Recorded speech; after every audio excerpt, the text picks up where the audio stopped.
Hello, this is me Mohammad Zain and welcome to my YouTube channel.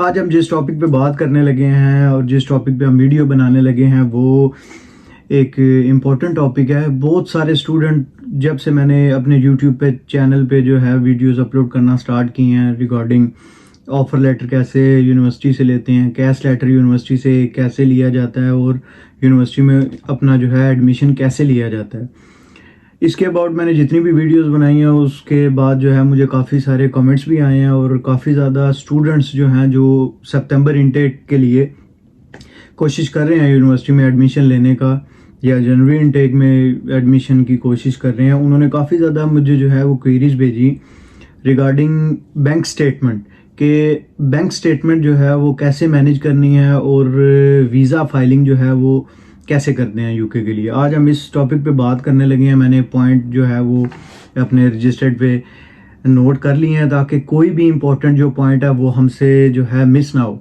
तो आज हम इस पे बात करते हैं, तो स्टार्ट करते हैं। सबसे पहला जो हमारा पॉइंट है वो बैंक स्टेटमेंट के हवाले से है कि बैंक स्टेटमेंट आपने जो है यूनिवर्सिटी को कैसे प्रोवाइड करनी है और वो आपने कैसे मेंटेन करनी है।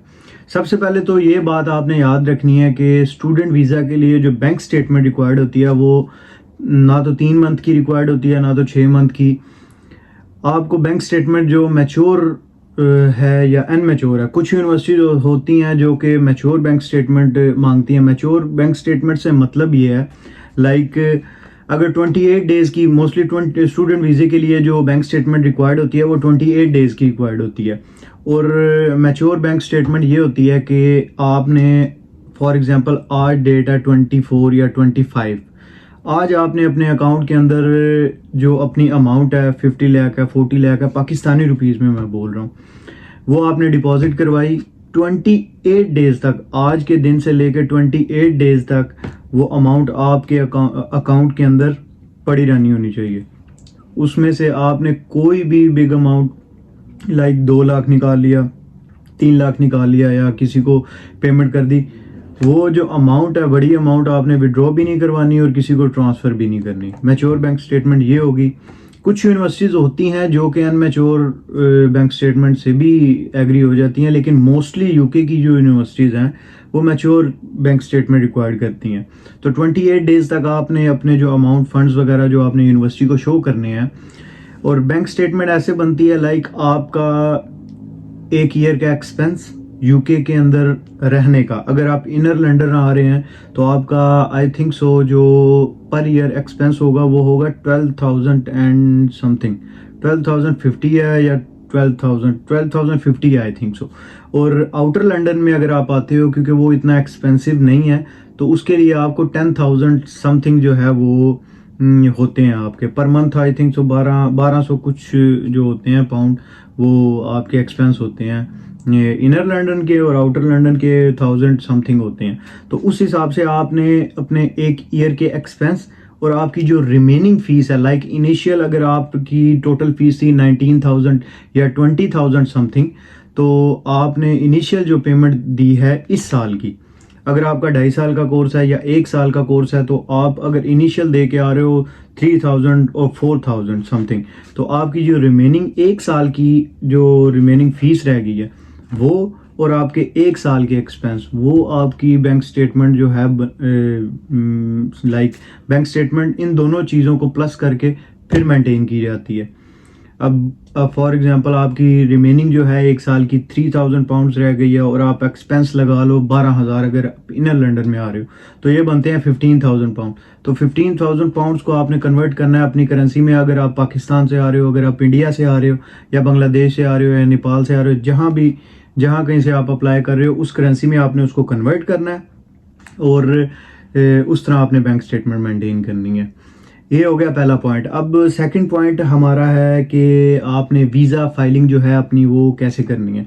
वीज़ा फाइलिंग के लिए आपको 2 चीज़ें तो इम्पोर्टेंट चाहिए। एक आपकी IHS फीस। IHS फीस वो होती है जो कि फॉर एग्जांपल आपने 1 साल की अगर आपकी डिग्री है तो आपको इंश्योरेंस अपनी लंदन के अंदर आप रहोगे, आपको कोई आपके साथ मिसहैप हो जाता है, कोई बंदा बीमार हो जाता है या कोई भी हेल्थ इशू आपको हो जाते हैं तो आपको अपनी मेडिकल इंश्योरेंस लाजमी चाहिए होती है, जिसके लिए आप अपनी जो है जब वीज़ा फ़ाइल करते हो उससे पहले आप क्या नाम है वीज़ा फ़ाइल एप्लीकेशन वगैरह फ़ाइल करते हो तो आपको एम्बेसी को अपनी IHS फ़ीस और वीज़ा एम्बेसी की जो फ़ीस होती है वो प्रोवाइड करनी पड़ती है, अपने कार्ड से पेमेंट करनी होती है। तो आपकी IHS फ़ीस जो होती है वो पर ईयर की मैं कह रहा हूँ, या पर ईयर जो है वो आपकी होती है 475 आई थिंक, आई गेस इतनी होती है। तो आपका कोर्स अगर 1 साल का है तो आप 475 पे करेंगे, अगर 2.5 साल का है तो उस हिसाब से आपको जो है ना IHS फीस अपनी पे करनी पड़ेगी। अब थर्ड जो है हमारी वो आ जाती है एम्बेसी की फ़ीस। एम्बेसी की फ़ीस पाकिस्तान से जब मैं आया था उस वक्त पाउंड का रेट था कोई आई थिंक सो 240 या 238 था। तो मैंने जो एम्बेसी की फ़ीस पे की थी वो थी 85,000 आई थिंक, हाँ 85,000 थी। तो ये आपकी एम्बेसी की फ़ीस है। जब आप फाइलिंग वगैरह करते हो, ऑनलाइन एप्लीकेशन होती है इनकी गवर्नमेंट की वेबसाइट पे जाके यूके की, तो वहाँ से आप अपनी डिटेल्स वगैरह सारी देते हो, IHS फ़ीस पे करते हो, उसके बाद एम्बेसी की फ़ीस आप पे करते हो, तो वो आपकी एप्लीकेशन सबमिट हो जाती है। उसके बाद आपका जो ऑप्शन रह जाता है वो होता है वीज़ा फाइलिंग करनी है। अभी उस पर आगे हम बात करते हैं कि वीज़ा फाइलिंग के लिए आपको कौन कौन से डॉक्यूमेंट्स रिक्वायर्ड होते हैं। आप डॉक्यूमेंट्स जो हैं वो खुद भी स्कैन करके उनको प्रोवाइड कर सकते हैं। और अगर आप VFS ग्लोबल के सेंटर में जाते हो, क्योंकि पाकिस्तान के अंदर जो है ना यूके की एम्बेसी नहीं है, जहाँ पे एम्बेसी नहीं होती वहाँ पे उन्होंने एक कोरियर सर्विस जो कि VFS ग्लोबल के नाम से उन्होंने एक इंट्रोड्यूस करवाई हुई है। वो आपके बेहाफ पे आपका पासपोर्ट जो है वो कोरियर करती है दुबई में यूके एम्बेसी को। तो वहाँ से फिर आपका वीज़ा जो है वो स्टैंप होके तो वापस दोबारा पाकिस्तान में कोरियर के थ्रू आता है, तो फिर आपको पासपोर्ट वगैरह प्रोवाइड किया जाता है। अब थर्ड जो हम बात करते हैं कि हमने डॉक्यूमेंट्स वगैरह क्या लगाने हैं। जब आपने ऑनलाइन अपनी जो है डिटेल्स वगैरह प्रोवाइड की, IHS की फ़ीस दी, उसके बाद एम्बेसी की फ़ीस दी, सारा एप्लीकेशन आपको ऑनलाइन फिलअप करनी होती है। ऑनलाइन जब आप एप्लीकेशन पे जाएंगे, एप्लीकेशन फिलअप करना इतना डिफ़िकल्ट नहीं है। वो बेसिक क्वेश्चन होते हैं, आपसे पूछते हैं कि आप यूके के अंदर पहले कभी आए हैं या नहीं है, आपका वीज़ा रिफ्यूज़ हुआ है या नहीं हुआ, आपकी ट्रैवल हिस्ट्री के अबाउट पूछेंगे। जनरल बेसिक क्वेश्चन होते हैं, वो सारा एक फॉर्म बना होता है, उसको फिलअप करना होता है। उसके बाद आप क्या नाम है इंश्योरेंस पे करते हो, वीज़ा फीस जो है वो पे करते हो, तो आपको ना एक डॉक्यूमेंट चेक लिस्ट आ जाती है। लाइक आप स्टूडेंट वीज़ा अगर अप्लाई कर रहे हो तो वो आपको एंड पे एक चेक लिस्ट देंगे जो आपने साथ भी लेके जानी होगी फिजिकली VFS ग्लोबल के ऑफिस में। तो अभी हम बात करते हैं, सबसे पहले जो आपने डॉक्यूमेंट लेके जाने हैं वो हैं एजुकेशनल डॉक्यूमेंट्स। अपने एजुकेशनल डॉक्यूमेंट्स वो होते हैं जो कि आपने यूनिवर्सिटी को कैश के लिए जो है ना, या ऑफ़र लेटर के लिए दिए थे, जिसके बिहाफ पे आपको यूनिवर्सिटी ने अपना आपका ऑफ़र लेटर या कैश लेटर अप्लाई दिया था। एजुकेशनल डॉक्यूमेंट जो हैं वो एक तो ओरिजिनल भी आपके पास होने चाहिए और कॉपीज़ भी करवा के आप लेके जा सकते हैं। वैसे कॉपीज़ की ज़रूरत तो नहीं है, ओरिजिनल ले जाएं, क्योंकि स्कैनिंग जो होती है, अगर तो आपने अपलोड नहीं किए, लाइक आपके पास दो ऑप्शन होते हैं। अगर तो आप अपलोड अपने थ्रू करते हो मैनुअल, अगर आप जो है जब आप वीज़ा फाइल करते हो तो आपसे ऑप्शन मांगता है, पूछता है कि आप जो है वो यहाँ पे अपने डॉक्यूमेंट्स स्कैन करके अपलोड करना चाहते हैं, या जब आप वीज़ा फाइल करने के लिए बायोमेट्रिक्स के लिए बेसिकली आप VFS के ऑफिस जाते हो, वहाँ पे भी वो आपके बिहाफ पे उसकी आई थिंक सो फीस होती है कोई स्कैनिंग की 3380 या 33 मतलब 3,000 या 4,000 पाकिस्तानी रुपीज़ के राउंड अबाउट ही होती है। तो वो आपके भी आप स्कैनिंग करते हैं।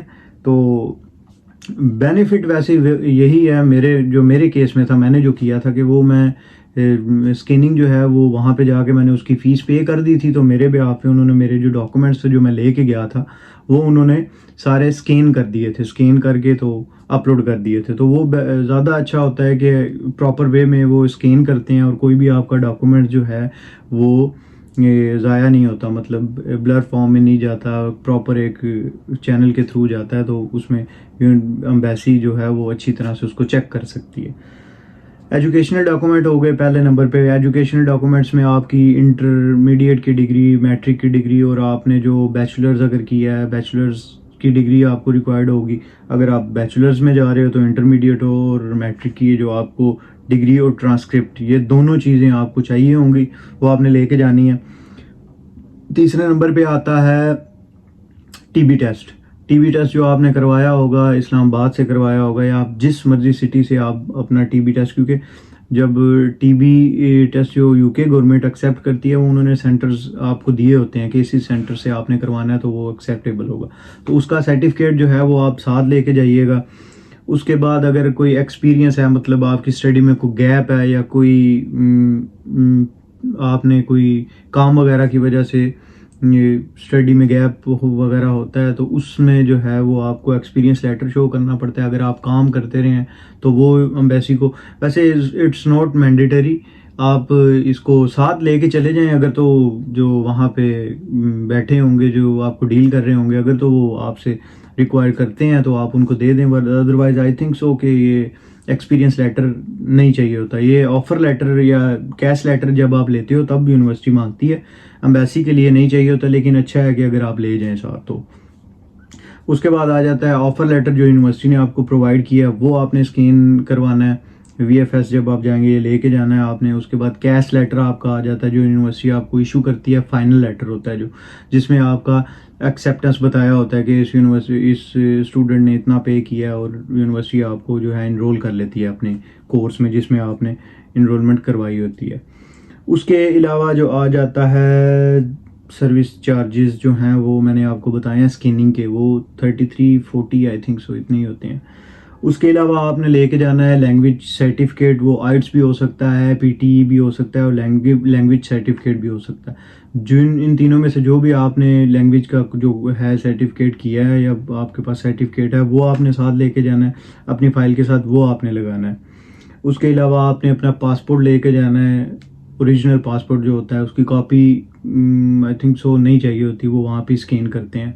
तो इसके अलावा डॉक्यूमेंट चेकलिस्ट की मैंने पहले भी बात की है कि जब आप वीज़ा फाइल करते हो, अपना वो एप्लीकेशन करते हो, आईएचएस की फ़ीस पे करते हो, एम्बेसी की फ़ीस पे करते हो, तो वो आपको एक डॉक्यूमेंट चेकलिस्ट दे देता है। डॉक्यूमेंट चेकलिस्ट का मतलब ये होता है कि उसमें आपने सारे डॉक्यूमेंट लिखे होते हैं कि ये जो डॉक्यूमेंट हैं आपने अपनी बायोमेट्रिक के टाइम हमें प्रोवाइड करनी है, या बायोमेट्रिक के टाइम प्रोवाइड कर दें या स्कैन फॉर्म में उसी वक्त अपलोड कर सकते हैं आप। उसके अलावा हेल्थ इंश्योरेंस जो आपने पे की होगी उसका एक ईमेल आता है। ईमेल की आप जो है वो स्क्रीनशॉट लेके प्रिंट आउट निकलवा लें, वो भी आपने उनको प्रोवाइड करनी है। वो प्रूफ होता है कि आपने जो है वो हेल्थ इंश्योरेंस जो है अपनी पे की है, तो वो एक वैलिड डॉक्यूमेंट हो जाता है। उसके बाद वीज़ा एप्लीकेशन जो कि आपने फ़ाइल की होगी वो आपको ईमेल के थ्रू भी आई होती है। वो आई थिंक तो 13 और 14 जो है पेजेस होते हैं, वो चाहिए तो नहीं होते, लेकिन आप उसको प्रिंट करके या अपनी ईमेल में सेव कर लें, या आप उसको प्रिंट करके अपने जो है घर में रख सकते हैं। फ्यूचर में आपको उस चीज़ का पता होता है कि आपने अपनी फाइलिंग जो है अपनी एप्लीकेशन में क्या क्या उनको आंसर दिए हैं, और क्या क्या चीज़ें जो है आपने उनको प्रोवाइड की थी, या क्या क्या आपने उनको बताया था अपने कोर्स और अपने केस के रिलेटेड। उसके अलावा अब बात करते हैं डॉक्यूमेंट्स। आई थिंक सो यही चाहिए होते हैं। मैं दोबारा से एक दफ़ा रिपीट कर देता हूँ। सबसे पहले आपको चाहिए होगा अपने एजुकेशनल डॉक्यूमेंट्स। उसके अलावा आपको टीबी टेस्ट चाहिए होगा, एक्सपीरियंस लेटर चाहिए होगा, ऑफर लेटर चाहिए होगा, कैश लेटर चाहिए होगा, लैंग्वेज सर्टिफिकेट, आपका पासपोर्ट, आपकी डॉक्यूमेंट चेकलिस्ट, हेल्थ इंश्योरेंस का जो प्रिंट आपने लिया होगा वो, और लास्ट वन वीज़ा एप्लीकेशन। और एक जो मोस्ट इम्पॉर्टेंट जो है वो हम बात करते हैं, जो मोस्ट इम्पॉर्टेंट डॉक्यूमेंट है वो है अपॉइंटमेंट लेटर।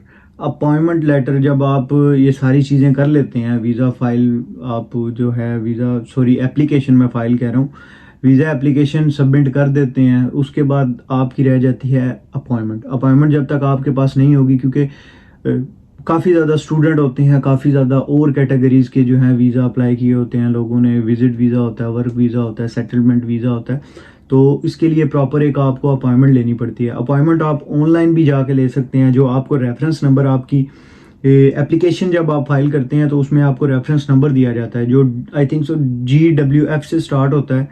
तो वो आप वेबसाइट पे जाएंगे VFS ग्लोबल की, वहाँ से भी आप अपॉइंटमेंट बुक कर सकते हैं। अगर तो रश नहीं होगा स्टूडेंट का या बाकी जो वीज़ा फाइल करने वाले लोग हैं उनका तो आपको अपॉइंटमेंट जो है वो ऑनलाइन भी मिल जाएगी, फ्री भी होती है अपॉइंटमेंट और प्रीमियम लाउंज की भी होती है। फ्री अपॉइंटमेंट में ये होता है कि आपको थोड़ा सा वेट करना पड़ता है और प्रीमियम लाउंज में ये होता है कि थोड़ा से लोग होते हैं लेकिन उसमें सर्विसेज आपको अच्छी मिल जाती हैं। वो पेड होती है आई थिंक सो 10,000 या 12,000 की जो है वो प्रीमियम लाउंज आपको मिलता है। अगर आपको ऑनलाइन नहीं मिलती है अपॉइंटमेंट तो जब आप जाते हैं VFS ग्लोबल के ऑफिस तो उसके बाहर जो एजेंट्स वगैरह भी काफ़ी ज़्यादा घूम रहे होते हैं। आप अगर वहाँ पे जाएंगे खड़े होंगे तो कोई ना कोई आपको अप्रोच करेगा।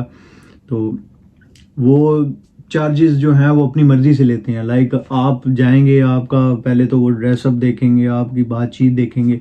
तो कोई आपसे 10,000 में भी कर लेगा, कोई 15,000 में भी आपको कहेगा कि हम लेके दे देते हैं, 20,000 में भी आपको मिल जाएगी। मतलब वो उनकी मर्ज़ी होती है कि जितना वो आपसे ना मांग ले, बार्गेनिंग आप करें उनसे तो वो जितने पे आपको जो है ना वो करके दे देंगे। उसके अलावा जो है जब आपकी अपॉइंटमेंट हो जाएगी तो आप अपनी गार्ड को बाहर वो उन्होंने गार्ड सिक्योरिटी गार्ड जो है वो, क्योंकि आप जिस बंदे ने वीज़ा फाइल करना होता है, जिस बंदे ने पासपोर्ट कलेक्ट करना होता है, वही सिर्फ VFS ग्लोबल के ऑफिस के अंदर जा सकता है। उसके अलावा किसी को अनऑथराइज पीपल जो हैं वो उनको इजाज़त नहीं होती अंदर जाने की। तो जब आप वहाँ गेट पे उसको अपनी अपॉइंटमेंट लेटर शो करेंगे तो वो आपको अंदर जाने देगा। अंदर जाएंगे तो आपको या तो प्रीमियम, अगर आपकी अपॉइंटमेंट फ्री वाली है तो आपको फ्री लाउंज में जाना पड़ेगा। अगर तो आप प्रीमियम लाउंज, वैसे अगर आपके पास अपॉइंटमेंट फ्री है और आप प्रीमियम लाउंज में जाना चाहते हैं तो आप प्रीमियम लाउंज में भी प्रीमियम के पैसे जो हैं वो पे कर सकते हैं। मैंने आपको पहले बताया होगा या बताया सॉरी कि 10,000 उसकी जो है वो फीस होती है प्रीमियम लाउंज की। वो वहाँ पे आपके जो है डॉक्यूमेंट स्कैनिंग की, अगर आपने ऑनलाइन पे किया हुआ है तब भी ठीक है, अगर नहीं किया तो स्कैनिंग के पैसे भी वो वहाँ पे आपसे चार्ज कर लेते हैं। उसके अलावा जब आप डॉक्यूमेंट्स वगैरह उनको देंगे वो प्रॉपर एक वे में स्कैन करेंगे और उसके अलावा फिर आपकी बायोमेट्रिक वहाँ पे होगी, पिक्चर वगैरह होगी आपकी। तो जब पिक्चर वगैरह होगी उसके बाद वो आपकी थंब प्रिंट वगैरह लेंगे सारा कुछ। तो उसके बाद आपको एक रिसीट दे देंगे। रिसीट का मतलब ये होता है कि आपको जब पासपोर्ट वापस आएगा तो वो रिसिप्ट जो होती है वो आपने दिखा के तो आपको पासपोर्ट आपका जो है वो वापस मिलेगा। ऑलमोस्ट इसमें वीज़ा जो है जिस दिन आप फाइल करते हैं या जिस दिन आपकी बायोमेट्रिक होती है उस दिन आपको टेक्स्ट वगैरह भी आ जाता है VFS की तरफ से कि आपका जो पासपोर्ट है वो कोरियर कर दिया गया है UK एम्बेसी को। तो इसमें 21 डेज मतलब 3 to 4 वीक्स लगते हैं। डिपेंड करता है कि रश कितना है स्टूडेंट का या वीज़ा जो एप्लीकेशंस हैं उनका रश कितना है। पिछले दिनों यूक्रेन की वजह से जो है काफ़ी ज़्यादा टाइम लग रहा था। तो मोस्टली स्टूडेंट के जो वीज़ाज़ हैं वो 3 to 4 वीक्स में आ रहे थे। तो इस दौरान आप जो है पेड इंक्वायरी करके अपने जो है एप्लीकेशन का स्टेटस भी पता कर सकते हैं कि आपका डिसीजन जो है वो मेड हुआ है या वेटिंग फॉर डिसीजन है। तो यही सब कुछ था, मैंने कहा आप लोगों से शेयर कर दूं टोटल प्रोसेस जो है, इसमें आपको क्या क्या डॉक्यूमेंट्स चाहिए होते हैं, स्टेटमेंट कैसे आपने मैच्योर करनी है, क्योंकि काफ़ी ज़्यादा जो स्टूडेंट थे मेरे से ये चीज़ पूछ रहे थे। तो मैंने कहा इस पर एक वीडियो बना देते हैं। आगे काफ़ी ज़्यादा और टॉपिक्स हैं जिन पे मैं वीडियोस बनाया करूँगा इंशाल्लाह। और आपको अगर तो मेरी वीडियोस अच्छी लगती हैं तो कमेंट करके मुझे बताएं और इंस्टाग्राम का जो है मेरा वो लिंक डिस्क्रिप्शन में होगा, उसको भी फॉलो करें। अगर आपकी कोई क्वेरी है मुझे वहाँ पे आप मैसेज करके पूछ सकते हैं, मुझे यहाँ पे कमेंट करके पूछ सकते हैं। तो मेरे से अगर तो हो सका तो मैं आपको अच्छी तरह गाइड भी करूँगा और बताऊँगा भी कि कैसे आपने प्रोसीड करना है। तो आज की वीडियो यहीं तक थी। वीडियो को लाइक करें, शेयर करें और अपने फैमिली मेम्बर्स के साथ भी। तब तक के लिए नेक्स्ट वीडियो में मिलते हैं, तब तक के लिए अल्लाह हाफिज़।